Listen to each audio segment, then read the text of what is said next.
Vamos a continuar esta mañana en el capítulo 13 de Hechos y vamos a estudiar lo que el Señor estaba haciendo en la iglesia y cómo la obra del Espíritu Santo se refleja en la iglesia. Voy a pedirles que por favor inclinen su rostro y oremos, ¿verdad? Para que dejemos este tiempo en las manos de Dios. Padre, queremos darte gracias por tu fidelidad, gracias por tu amor. Señor, te pedimos que esta mañana podamos estudiar tu palabra, que podamos aprender de ella y, Señor, que retes nuestros corazones, nuestras vidas para ser diferente. Gracias por cada uno de los que está aquí esta mañana. Gracias por el deseo que has puesto de estar aquí. Te pido por Gerson, te pido por Josabet, que seas tú con ellos también, Padre Santo. Guárdalos. En tu nombre santo oramos. Amén.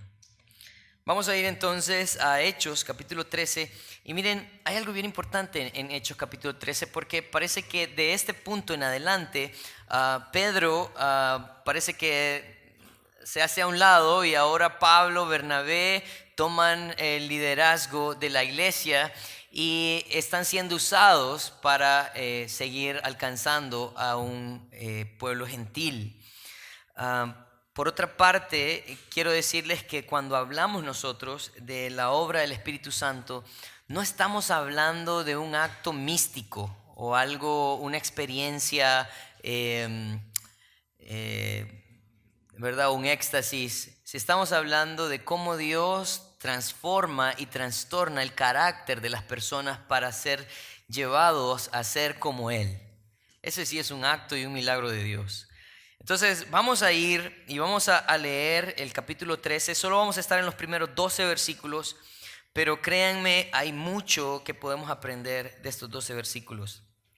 Versículo 1 al 3, vamos a empezar y dice: había entonces en la iglesia que estaba en Antioquía profetas, maestros, Bernabé, Simón, el que se llamaba Níger, Lucio de Cirene, Manaén, el que se había criado junto con Herodes el tetrarca, y Saulo.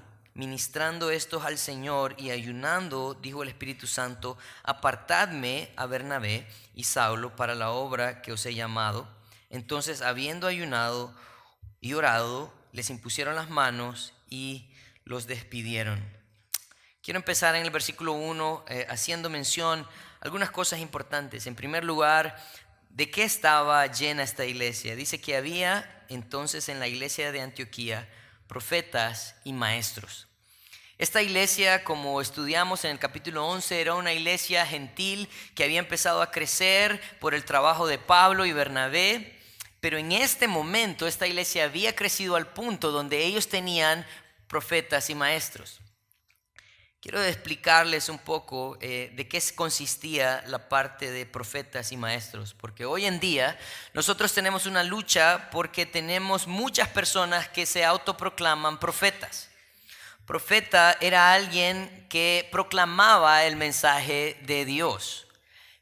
También podemos ver esta palabra en su contexto como personas que predicaban la palabra de Dios. En este momento de la iglesia, la Biblia no está completa. Ellos tienen el Antiguo Testamento, ellos no tienen el Nuevo Testamento como nosotros ahora. Entonces, ellos lo que hacían era ayudaban a la iglesia en la instrucción del Antiguo Testamento. Esa era la parte de los maestros. Pero el profeta no era alguien que predecía el futuro. Eso se llama de otra manera, ¿no? Porque hoy en día muchas personas tratan de llamar la atención, tratando de pronosticarte tu futuro. Pero eso, las predicciones de tu futuro, eso no es profecía. Es más, nosotros vemos cómo el Señor sí usaba personas para dar un mensaje literal a las personas, para que ellos pudieran obedecer la voluntad de Dios. Esa era la parte de los profetas. Eran personas usadas por Dios para poder transmitir un mensaje de Él. Como les dije antes, ellos no tenían la Biblia, entonces ellos hacían uso de los profetas para que les dieran palabra de Dios, para que ellos siguieran en la obediencia a la palabra. Los maestros entonces se encargaban de la instrucción a la congregación de cómo poder llevar a cabo los rituales y los actos ceremoniales. Esa era la parte de los maestros. Entonces, esta era una iglesia que había crecido al punto donde el Señor había levantado maestros y profetas, ¿verdad? Pero el versículo 1 hace una lista de algunas personas importantes. Versículo 1 dice que entre ellos estaba Bernabé. Como recuerdan, Bernabé aparece en el capítulo 4 cuando él vende su heredad y la da a la iglesia para cuidar de los hermanos. Él es también quien en el capítulo 8, cuando Pablo ha tenido un encuentro con el Señor, lo introduce a los discípulos para que lo acepten. También él es en el capítulo 11 quien toma a Pablo y lo lleva a Antioquía para que él también enseñe a la iglesia. Así que Bernabé es un hombre usado por el Señor. Como hablamos anteriormente, su nombre se traduce hijo de consolación. Era un trabajo, parece, nato de él. Simón, el que se llamaba Níger. Y Níger sí tiene que ver con una tez morena, ¿verdad? Algunos historiadores consideran que este era un hombre africano, era un hombre negro, ¿verdad? Que le apodaban Níger, ¿verdad? Como nosotros le decimos negro, o, ¿verdad? Depende de la confianza que usted tenga, ¿verdad? Y este hombre, al parecer, pudo haber sido fruto del encuentro, recuerdan, de Felipe con el etíope. El etíope también era un hombre negro de África. Entonces es posible que este hombre es fruto de esa relación con el etíope. Es posible. También dice que está Lucio de Cirene. Cirene es una isla, ¿verdad? De la cual está también en África, y ellos creen que era otra persona que había llegado al conocimiento del Señor en la iglesia de Antioquía. No tiene ninguna relación con el hombre que cargó la cruz de Jesús, ¿recuerdan? Cuando llamaron a este hombre de Cirene a que cargara la cruz de Jesús. No tenemos historia de que tenga alguna relación, pero era del mismo lugar. Pero miren, aquí viene alguien interesante. Manaén, el que se había criado junto con Herodes el tetrarca. Manaén, según lo que podemos ver, este había sido un hombre que había crecido en la casa real con Herodes el tetrarca. Herodes el tetrarca es el que decapitó a Juan el Bautista. También Herodes el tetrarca es el que estuvo en el juicio de Jesús. Pero este hombre parece que estuvo ahí, presenció todas estas cosas, pero el Señor sí hizo una obra importante en la vida de él. Porque este hombre no solamente había crecido en la casa de Herodes como, ¿verdad? Como de pronto el hijo de la empleada o algo así, no. Cuando nosotros estudiamos esta frase, ¿verdad? Que se había criado junto a Herodes, era un hermano, en este tiempo le llamaban como un hermano de leche. O sea, que la mamá de Herodes lo había adoptado a él, al parecer de la misma edad, y los habían alimentado de la misma manera. O sea que ellos verdaderamente eran hermanos de crianza. O sea que llegó a ser familia él. Y aquí hay algo bien importante, ¿no? Porque él ahora es alguien importante para la iglesia. Y su hermano de crianza es alguien recordado en la iglesia, pero por el mal que hizo, no por el bien. Un predicador mencionaba estas palabras y me llamó mucho la atención, porque saben, a veces nosotros creemos que los privilegios que hemos recibido en la vida nos definen como persona, pero no. Nosotros vemos aquí entre Herodes tetrarca y Manaén que hay una diferencia. Este pastor decía lo siguiente, decía: no son los privilegios los que definen al hombre. Lo que define al hombre es la decisión que va a tomar con los privilegios recibidos. Piénsenlo. El hecho de que usted de pronto haya nacido o crecido o adoptado en un lugar muy bueno, eso no significa que usted va a ser bueno. Lo bueno va a venir de las decisiones que usted logre tomar en su vida. Entonces, esto es algo bien importante para mí cuando lo leía, porque yo decía, bueno, crecieron en la misma casa, tuvieron de pronto autoridades similares, pero decisiones distintas. Ahora este hombre es recordado como uno de los que comenzó la iglesia gentil. Y por supuesto, al final del versículo 13, Saulo. Saulo, que también es conocido como Pablo en este capítulo 13, quien fue convertido del judaísmo, quien perseguía a los cristianos, quien consintió en la muerte de Esteban. Saulo, eran el Dream Team de la iglesia en Antioquía. Y miren, en el versículo 2 dice, ministrando estos al Señor, ayunando, dijo el Espíritu Santo, apartadme a Bernabé y a Saulo para la obra que los he llamado. Lo bonito de este grupo es que no es un grupo de hombres que fueron perfectos desde su juventud, pero sí fueron hombres a quienes el Señor había empezado a perfeccionar a lo largo de su vida. ¿Sabe quiénes pueden llegar a ser líderes de la iglesia?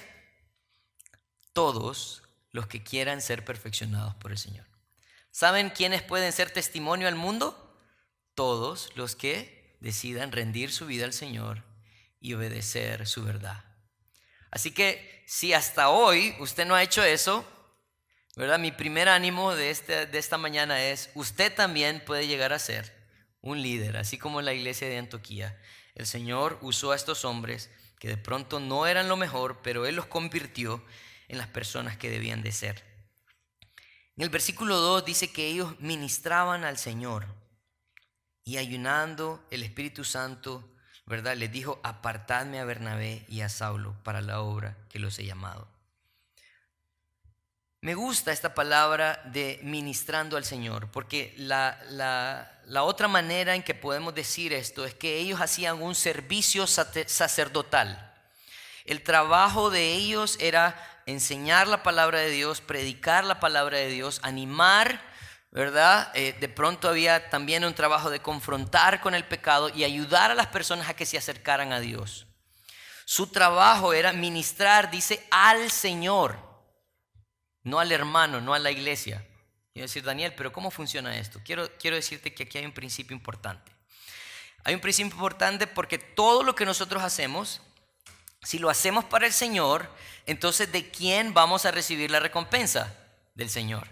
Pero cuando yo hago todo lo que yo hago, si yo lo hago para un hermano, entonces él me va a defraudar y de pronto yo lo voy a defraudar a él. Y esta es una de las razones por las que muchas personas se van de la iglesia. Porque dicen, no, es que ahí hay muchos hipócritas. Bueno, bienvenido al club, ¿verdad?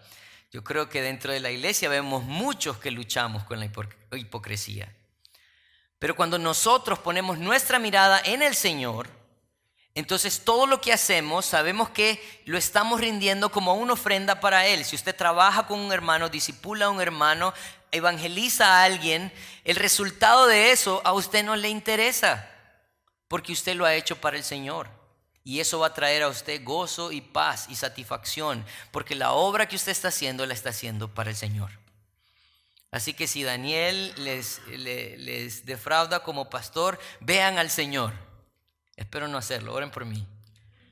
Pero vean al Señor y miren, su enfoque era ministrar al Señor, dice, y ayunando. Yo quiero pararme ahí y explicar un poco la parte del ayuno.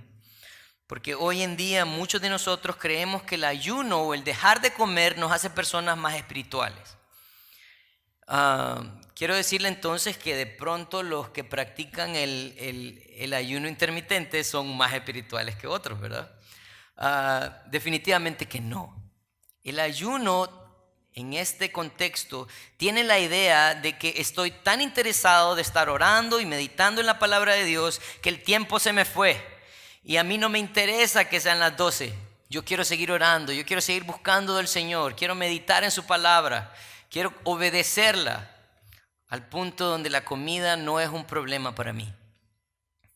Someto entonces mis deseos carnales al Señor porque lo único que quiero es obedecer su palabra. Entonces, esta es la clase de actitud que tenían los hermanos en Antioquía.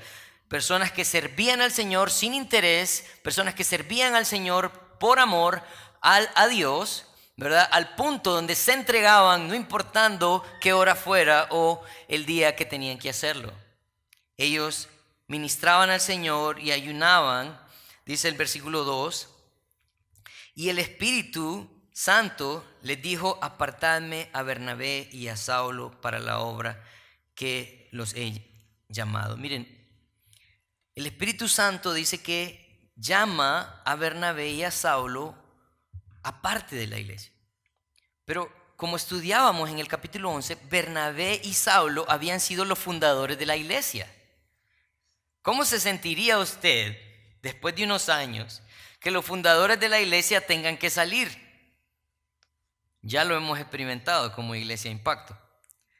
¿Cómo nos sentimos cuando los fundadores de la iglesia dicen: bueno, hermanos, aquí hay suficientes maestros, aquí hay suficientes predicadores, hay suficientes evangelistas, el Señor nos está llevando a otro lado? ¿Cuál sería la actitud? Pues la actitud normal, carnal, sería tristeza. Decir: ay, no, se van, ¿verdad? ¿Y ahora quién? ¿Verdad? A mí no me gusta cómo predica Daniel, a mí no me gusta cómo... Pero miren la actitud de la iglesia. Dice que entonces, ¿qué hicieron? Ayunaron y oraron. ¿Qué nos dice esto de esta iglesia? Que era una iglesia que estaba creciendo en madurez y que ellos no iban a ser el obstáculo para que la obra del Señor siguiera. Si nuestro pastor se va a ir a abrir otra iglesia, pues apoyémoslo, oremos, que el Señor nos confirme esto, ¿no? Ayunemos, busquemos de su rostro, porque la iglesia necesitaba seguir levantando líderes, personas que tomaran esos puestos que iban a quedar vacantes. Decidieron ayunar, decidieron orar, y dice el versículo 3 que les impusieron las manos y los despidieron. O sea que vinieron ellos y dijeron: bueno, hermanos, les vamos a imponer las manos, no como que les vamos a dar algún tipo de poder, pero esto era un símbolo de que la iglesia los respaldaba. Que la iglesia estaba diciendo: ¿saben qué? Los enviamos y vamos a seguir orando por ustedes. Y los vamos a seguir apoyando. Y vamos a estar aquí para ustedes cuando nos necesiten. Porque somos un solo cuerpo. Quiere decir que la iglesia en Antioquía vino y abrazó la idea y dijo: nosotros vamos a ser entonces los usados y nosotros vamos a ser los que apoyemos esta obra nueva. Y los despacharon. Sin duda muchos se sintieron tristes, sin duda muchos lloraron, pero reconocían que había un trabajo mucho más grande para la iglesia. Saben, yo creo que nosotros debemos de reconocer que hay un trabajo mucho más grande que solo venir un domingo, ¿verdad? Que solo ir a un grupo casa. Hay un trabajo mucho más grande. Si nosotros entendemos que las misiones nacen en el corazón de Dios con el propósito de alcanzar a aquellas personas que no le conocen, entonces nosotros tenemos trabajo que hacer. Como iglesia tenemos trabajo que hacer. Y esto comienza entonces, versículo 4, vamos a leer versículo 4 al 7. Dice: ellos, enviados por el Espíritu Santo, descendieron a Seleucia y ahí navegaron a Chipre. Y llegados a Salamina, anunciaban las palabras de Dios en las sinagogas de los judíos. Tenían también a Juan de ayudante. Y habiendo atravesado toda la isla hasta Pafos, hallaron a cierto mago, falso profeta judío llamado Bar Jesús, que estaba con el procónsul Sergio Pablo, varón prudente. Llamando a Bernabé y a Saulo, deseaba oír la palabra de Dios. Entonces, en el versículo 4 dice que ellos habían sido enviados, ya les habían puesto las manos, ¿verdad? Y los habían enviado, pero ellos no sabían para dónde iban a ir. O sea, cuando los enviaron, no es que les dieron un plan y les dijeron: miren, este es el mapa, ¿verdad? Esta es la parte que queremos agarrar primero y de ahí se van para aquí. No, dice que el Espíritu Santo los guió, dice, y descendieron a Seleucia y de ahí navegaron a Chipre. Quien lleva la batuta, parece, de este viaje es Bernabé. ¿Saben de dónde era Bernabé? De Chipre.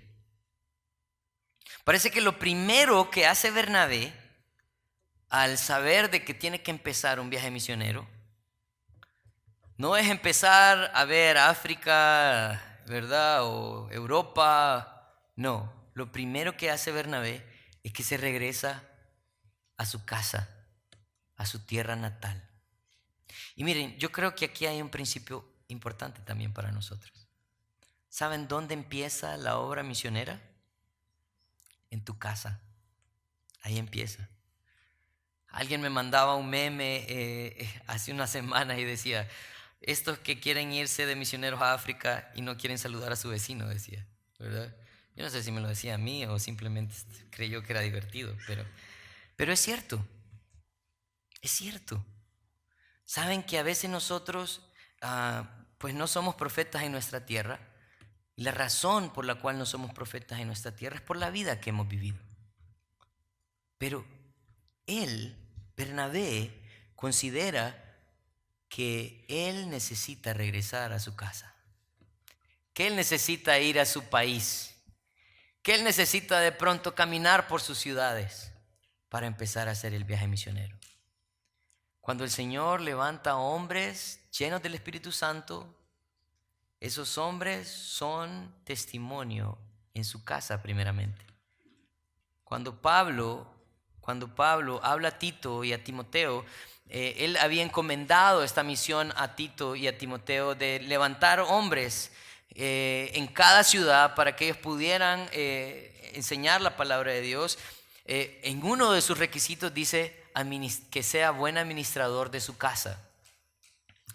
¿Creen ustedes que la buena administración de nuestra casa tiene que ver con finanzas solamente?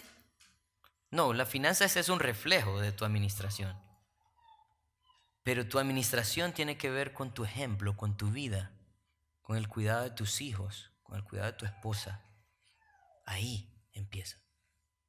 Entonces, él regresa a Chipre, a su isla. Pero miren, no solamente regresa a Chipre, dice, sino el versículo 5 dice, y llegados a Salamina, anunciaban la palabra de Dios en las sinagogas de los judíos.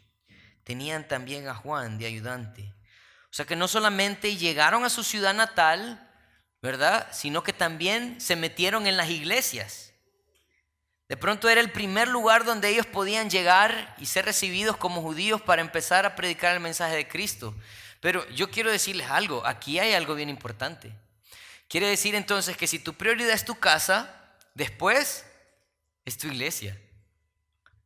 ¿Cuántos de nosotros estamos preocupados porque nuestra iglesia tenga una sana doctrina?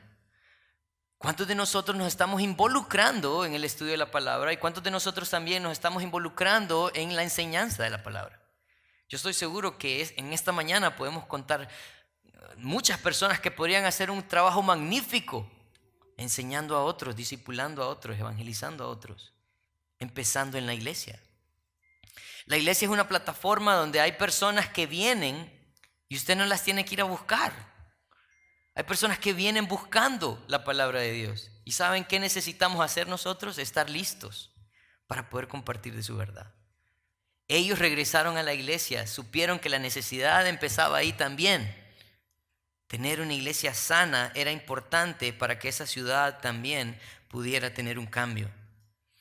Dice el versículo, al final del versículo 5, que también llevaban a Juan. Este Juan es conocido también como Juan Marcos. Juan Marcos fue el escritor del Evangelio de Marcos, ¿verdad? Y también era sobrino de Bernabé.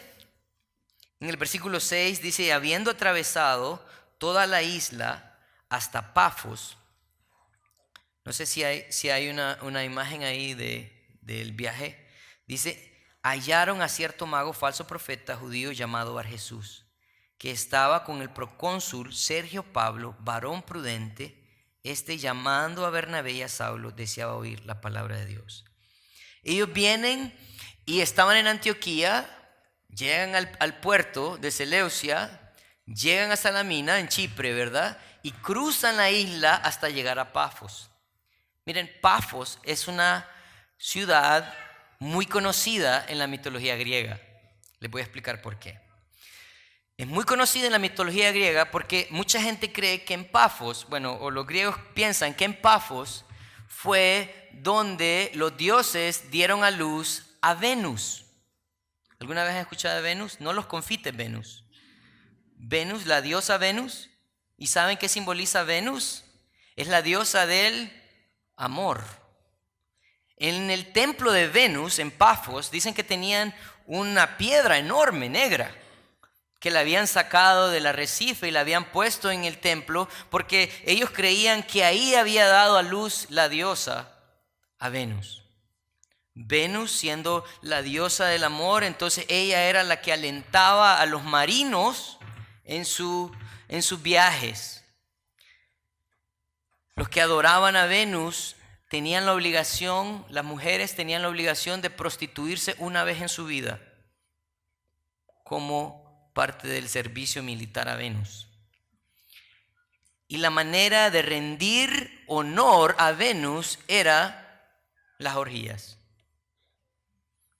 Entonces era un lugar oscuro, era un lugar terrible, era un lugar donde había mucha vergüenza y mucho dolor, porque eso es lo que trae el pecado, mucha vergüenza, mucho dolor.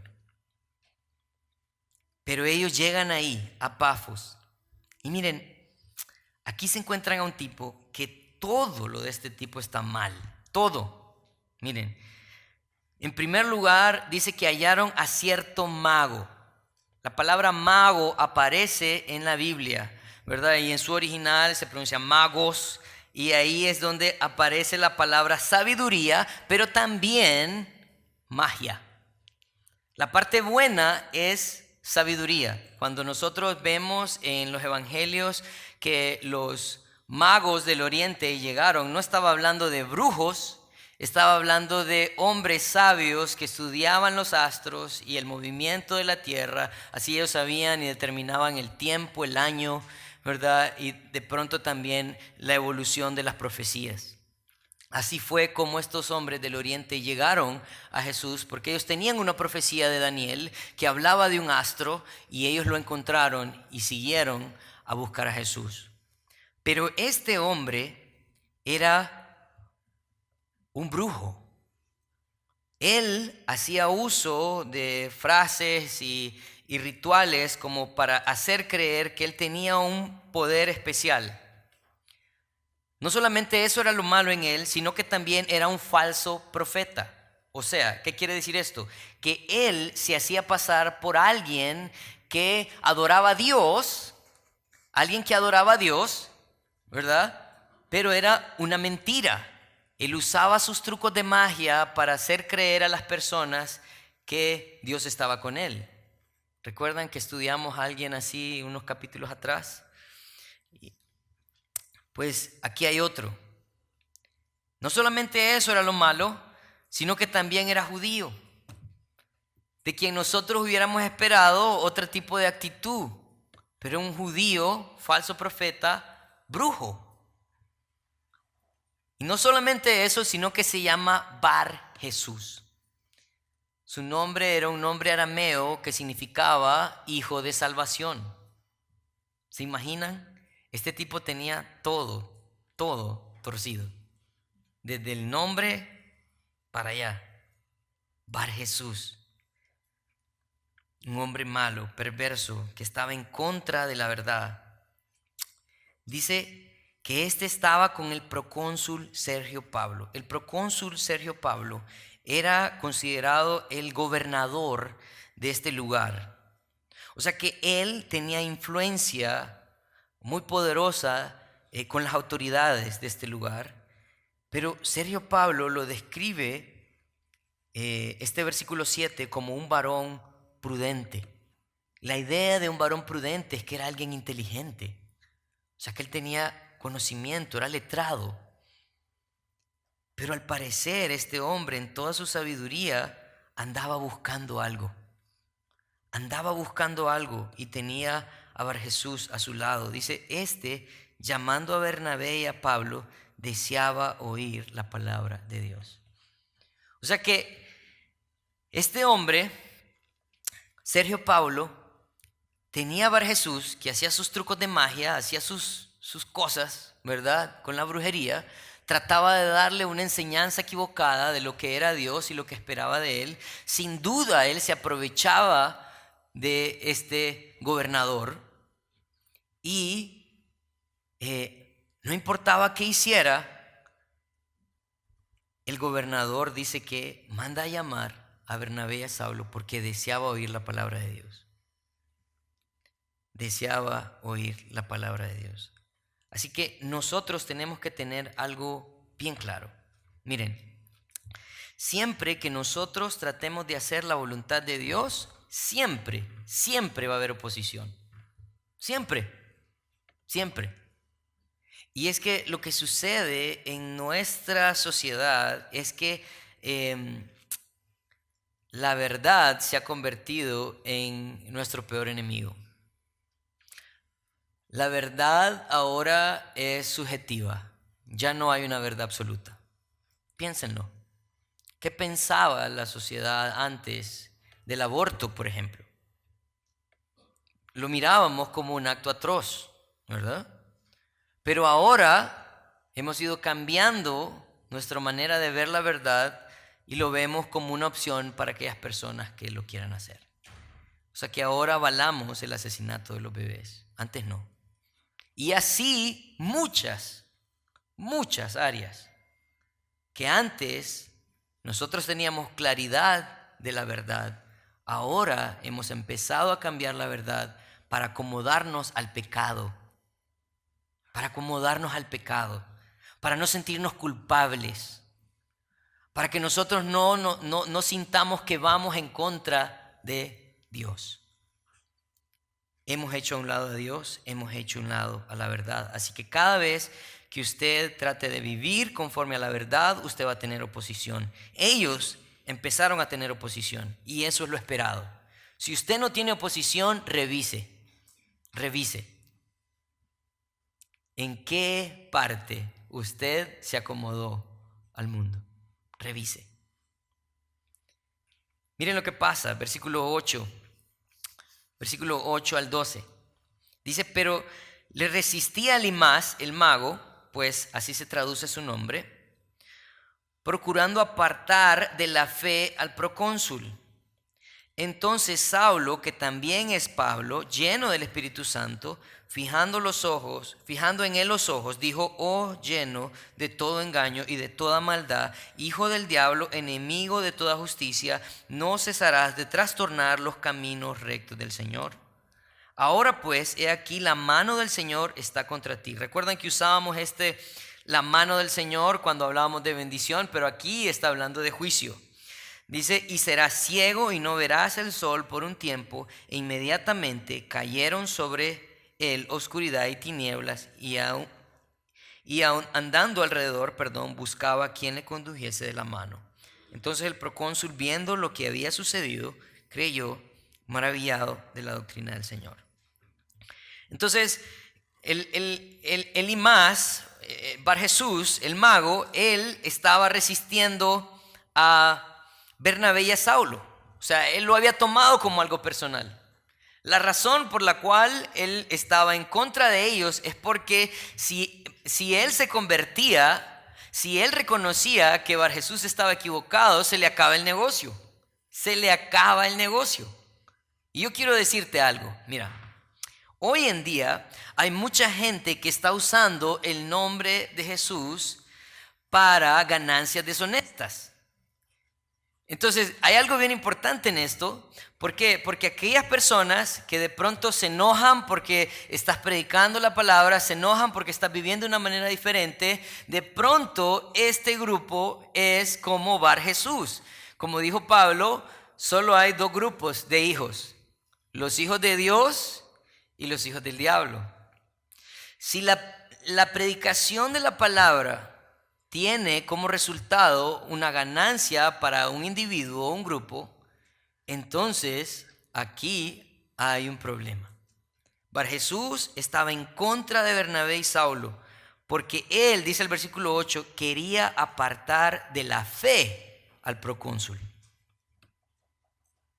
Él quería apartar de la fe al procónsul. Entonces había una oposición hacia ellos. ¿Por qué? Porque ellos eran, como hablamos antes, los que cargaban la verdad. Pero ¿quién o qué es la verdad?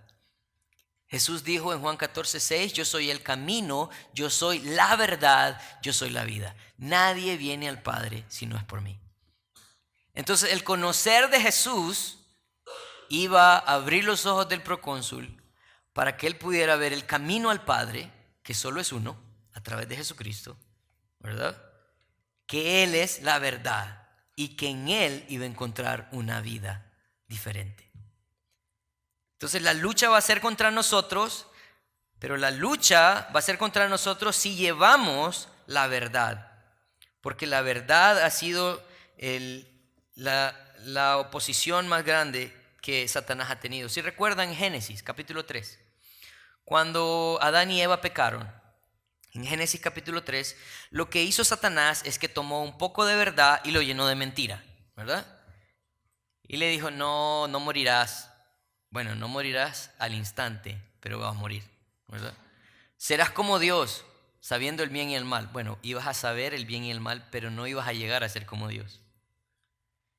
Y el deseo de Satanás era que Adán y Eva creyeran la mentira, hicieran a un lado la verdad de Dios. Y lo logró. Y lo logró. También en Mateo capítulo 4, cuando Jesús es tentado, Satanás empieza a usar la palabra de Dios para tentar a Jesús. Lo lleva al pináculo del templo y le dice, tírate. Y la Biblia no dice que a sus ángeles mandará para que te guarden. Y Jesús dijo, no. La Biblia también dice, no tentarás al Señor tu Dios. ¿Saben por qué Jesús sí pudo contrarrestar el ataque de Satanás? Porque Él es la verdad, Él es el autor de la verdad. El deseo de Dios es que nosotros entendamos que cuando nosotros vivamos conforme a su verdad, vamos a ser perseguidos. La razón de nuestra persecución, nuestro mensaje, nuestra doctrina. Pero miren lo que pasa en los siguientes versículos. Versículo 9 dice, entonces Saulo, que también es Pablo, lleno del Espíritu Santo, fijando los ojos en él, dijo, oh lleno de todo engaño y de toda maldad, hijo del diablo, enemigo de toda justicia, ¿no cesarás de trastornar los caminos rectos del Señor? Ahora pues, he aquí la mano del Señor está contra ti, y serás ciego, y no verás el sol por algún tiempo. E inmediatamente cayeron sobre él oscuridad y tinieblas, y andando alrededor buscaban a quien le condujese de la mano. Miren, algo que nosotros no tenemos a leer, ¿verdad? Es la voz de la persona. Y yo no sé si a usted le pasa, ¿no? Pero de pronto usted se está texteando con alguien y usted dice, esta persona está como enojada. ¿Verdad? ¿Les ha pasado? Que de pronto vienen y le mandan un mensaje y usted dice, uy, ¿verdad? Pero claro, lo que sucede es que usted no está escuchando al que escribe, ¿verdad? Usted solo lee el texto. Cuando yo veo este texto, yo al principio empecé a decir, de pronto Saulo dijo, oh, lleno de todo engaño y de toda maldad. Pero cuando me di cuenta de algo bien importante que hay en estos versículos, es que ¿cómo fue que Saulo llegó a los pies de Cristo? ¿Cuál fue el instrumento que usó el Señor para llevarlo al arrepentimiento? La ceguera, ¿verdad? El Señor vino y lo dejó ciego por unos días, y eso a él lo llevó a meditar en la manera de vivir y el mensaje de Cristo, y lo llevó al arrepentimiento. Entonces cuando pensé en eso, el texto cambió y dijo, oh, lleno de todo engaño y de toda maldad, así como era yo. Hijo del diablo, así como era yo. Enemigo de toda justicia, ¿no cesarás de trastornar los caminos rectos del Señor? Te voy a dar un poco de la medicina que me dieron a mí. Te voy a dejar ciego. De pronto va a tener el mismo efecto que tuvo en mi vida. Este es Saulo. quien había quedado ciego, ¿recuerdan? Y que el profeta de Dios fue a buscarlo y oró por él. Él está aplicando el mismo principio que fue aplicado para él, a Bar Jesús. De pronto entonces, este era un acto de misericordia a Bar Jesús. De pronto el Señor quería usar a Saulo, recordándole: Saulo, no puedes hablar mal de él porque vos eras igual. De pronto él necesita lo que vos recibiste. Y saben, yo creo que para nosotros aquí hay un principio importante. La gente que está en contra de Dios, lo que necesita es lo que nosotros recibimos una vez: misericordia y la palabra de Dios. Muchas veces nosotros nos molestamos cuando hay personas que no confían en Cristo, que hablan mal de Dios, que hablan mal de su palabra. Pero ¿saben qué? Oremos y pidámosle al Señor que les dé lo que nosotros recibimos un día. Que los lleve por lugares que los hagan reconocer que Jesucristo es el Señor y el único que salva.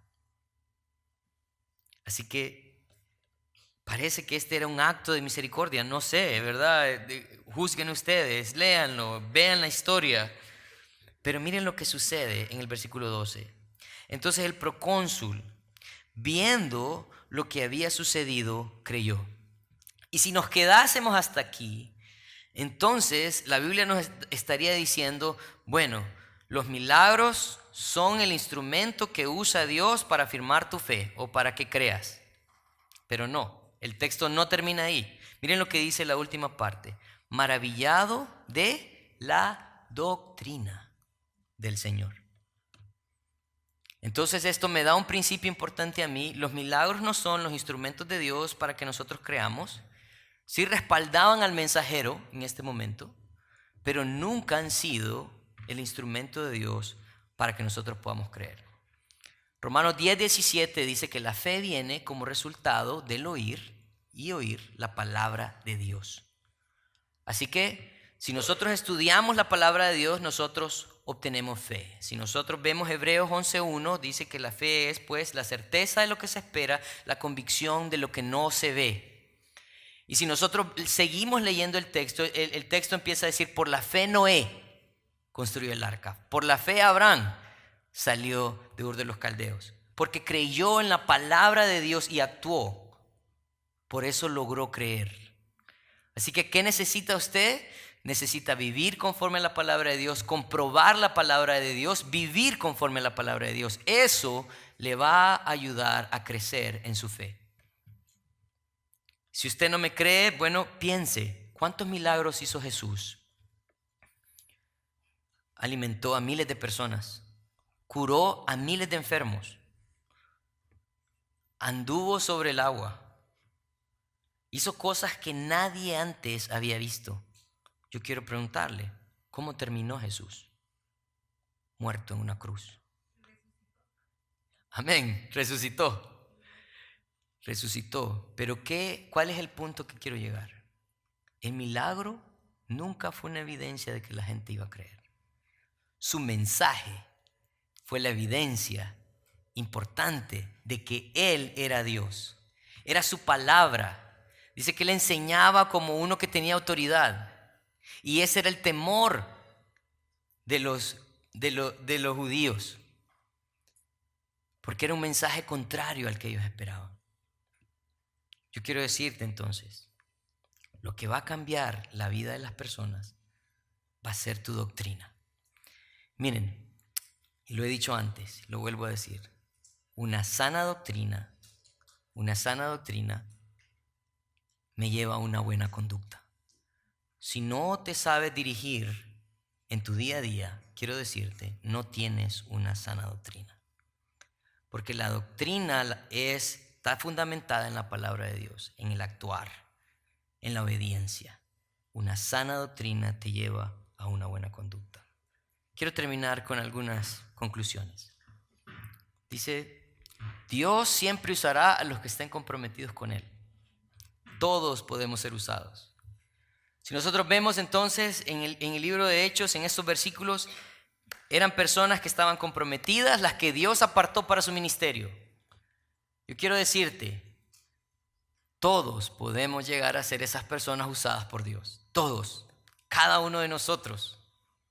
Si no estás comprometido con el Señor, hoy es el día. Hoy es el día de empezar. Hoy es el día de empezar. Dios lleva a Bernabé de regreso a su casa para comenzar su obra misionera. Si no has estado comprometido con el Señor, hoy es el día. ¿Y sabes dónde debes empezar? En tu casa. Ahí empecemos. Que sea nuestra casa el mejor testimonio de lo que Dios ha hecho en mi vida. La lucha que tendremos siempre será por llevar la verdad. Recuerden, Jesús es la verdad. Jesús es la verdad. Las personas van a creer no por las señales y milagros, pero siempre creerán por nuestra doctrina, por nuestra verdad. Eso es lo que nos mueve a vivir diferente. Nuestra verdad. Eso es lo que va a llamar la atención de las personas. Jesús decía a sus discípulos en Mateo 5:16, así alumbre vuestra luz delante de los hombres para que vean vuestras buenas obras y glorifiquen a vuestro Padre que está en los cielos. La vida de alguien que ha confiado en Cristo es evidente. ¿Y saben a quién dan la gloria? Al Padre que está en los cielos. Hubo un pastor que dijo esto que me gustó mucho y quería compartirlo con ustedes. Dice, donde está su palabra estará el Espíritu, ¿verdad? El Espíritu de Dios está donde está su palabra. La predicación efectiva dependerá más de la preparación del mensajero que del mensaje.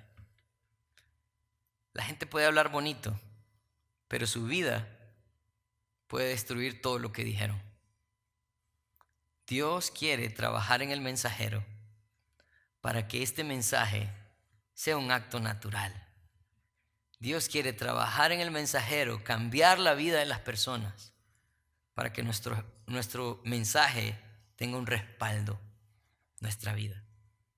Que el Señor nos ayude, iglesia, a ser una iglesia sana que piensa en compartir con los demás, empezando por nuestra casa, porque ahí reflejamos el cambio que Dios ha hecho en nosotros. Vamos a orar. Padre, queremos darte gracias por tu fidelidad, por tu amor, por tu misericordia. Ayúdanos, Señor, a ser una iglesia que es guiada por tu Espíritu.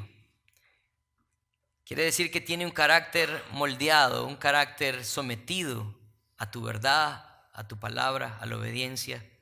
Señor, ayúdanos a vivir delante de ti. En tu nombre santo oramos.